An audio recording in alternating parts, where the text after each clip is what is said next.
Առաջինը պարոն Կարապետյանի մասով ասեմ, որ պարոն Կարապետյանը քաղաքական բանտարկյալ է, խղճի բանտարկյալ է, մարդը պայքարում է իր ազգային արժեքների համար, իր պետության ազգային նկարագիրը պահպանելու համար եւ այն ինչ որ անում է նիկոլական ռեժիմը պարոն Կարապետյանի նկատմամբ, դա ուղղակի քաղաքական հետապնդում է դասական իմաստով։ Ամենադասական իմաստով Սամվել Կարապետյանը քաղաքական բանտարկյալ է եւ այս իշխանությունների պատանդն է, ինչպես Ռուբեն Վարդանյանն ու Արցախի ռազմաքաղաքական ղեկավարությունը Ալիևի ռեժիմի պատանդն են, այնպես էլ սրբազանները Սամվել Կարապետյանը, Դավիթ Համբարձումյանը եւ այլ քաղաքական բանտարկյալներ այս ռեժիմի պատանդներն են։ Ակնհայտ է, որ իշխանությունը վախենում է ազգային զարթոնքից, վախենում է այն հեղինակությունից, որ ունի Կարապետյանը եւ բնականաբար ամեն ինչ անում է, որպեսզի թույլ չտա այդ ազգային զարթոնքը եւ Կարապետյանի գլխավորությամբ ազգային ուժերի համախմբումը։ Սա ակնհայտ է, բայց մի բան է ուրախացնում, որ պարոն Կարապետյանը վճռական է, նա որևէ այս գործարքի չի գնում այս իշխանությունների հետ եւ մի քանի անգամ իր հրապարակային նամակներում իր կողմնակիցներին, հայ ժողովրդին նշել է, որ ինքը վճռական է այս իշխանությունների դեմ պայքարում, որովհետև սա ոչ թե իշխանությունների դեմ պայքար է, սա պետություն ունենալու չունենալու պայքար է։ Եվ այդ իմաստով ես ողջունում եմ Սամվել Կարապետյանի նման դիրքորոշումը։ Ինչ վերաբերում է ռուս վերլուծաբան Արեշևի ասացին, ապա այո, ես մեկ անգամ չէ որ ասել եմ, առաջիններից մեկն եմ Հայաստանում եղել, որ նշել է, որ Նիկոլ Փաշինյանը Հայաստանի արտաքին քաղաքական վեկտորը ռուսականից փոխում է դեպի թուրք արևմտյան, թուրք նատոական, եւ դա երևում է եւ արտաքին քաղաքականության մեջ, երևում է եւ Էրդողանի գիրքը իր կրծքին սեղմելու մեջ եւ թուրք-ադրբեջանական բոլոր նարատիվները տարածելու եւ նրանց պահանջները իրականացնելու եւ բնականաբար նաեւ ռուսական կապիտալը կամ ազգային կապիտալը թեկուս հայկական փոխելու թուրքականով։ Այստեղ ես որևէ տարօրինակ բան չեմ, տարօրինակ է մեր տրամաբանությամբ եւ անթույլատրելի է, բայց այն ինչ որ անում է Նիկոլ Փաշինյանը իմ համար զարմանալի չէ։ Նա մեր պետությունը տանում է դեպի վիլայեթացման եւ մեկ անգամ չէ որ ասել եմ, դրա համար էլ նաեւ այսօր այստեղ եմ։ Հաջան Կարապետյանի գործի մասին խոսելիս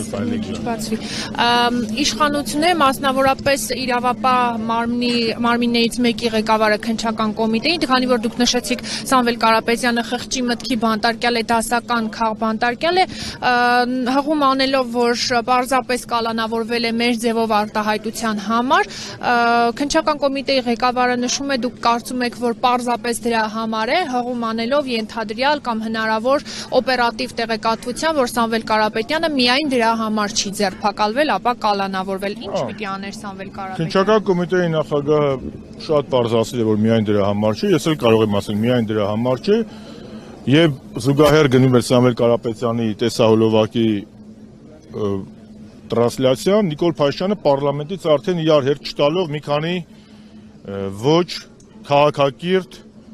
գրառումով հանդես եկավ եւ որը ես դիտարկել եմ որպես ուղիղ հրահանգ ուժային կառույցներին կալանավորել Սամվել Կարապետյանին։ Ես հեռու եմ այն մտքից, որ մեր ուժային կառույցները կամ առնվազն նրանց մեծամասնությունը գործում են բացառապես իրենց խղճով եւ սահմանադրությամբ, նրանք գործում են իմ տպավորությամբ նախ եւ առաջ Նիկոլ Փաշինյանի հրահանգներով, ուղղակի կամ անուղղակի։ Եթե Նիկոլ Փաշինյանը SMS-ով ԲԴԽ նախագահի հանում, ամեն ինչ էլ հնարավոր է։ Եվ այդ իմաստով իշխանները իրան կռուտիտ լինեն, ծիծաղել է, կարծում եմ ցանկացած տրամաբանություն ունեցող մարդ կարող է կարդալ եւ ծանոթանալ Սամվել Կարապետյանի հայտարարությանը եւ տեսնել, որ այնտեղ մեր ձևով հայտարարությունը որևէ խնդիր չի հարուցում, որևէ այնտեղ քաղաքական բան չկա։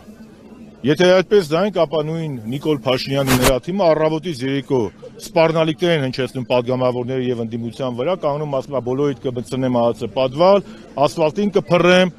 ներողություն այս բառիս համար 21 թվականին ասում է բոլորին բռնելու եմ շինեմ, բայց նման հայտարարությունների համար որևէ մեկը նրան քրեական պատասխանատվության չենթարկեց, նույնիսկ կարծեմ գործել չհարուցեցին։ Իսկ հիմա Սամվել Կարապետյանը քաղաքական ալեգորիա չի, յանը քաղաքական ալեգորիա է, հա։ Պարզ չի ինչա կատարվում, այս իշխանությունը, այս ռեժիմը ուզում է ողնաշարը հայ ժողովրդի, հայ ազգային մտքի ողնաշարը ջարդել եւ հասնել Հայաստանի վիլայեթացման, բայց չի հաջողելու։ Չի հաջողելու, այս հոս բազմությունն էլ դրա վառ ապացույցն է։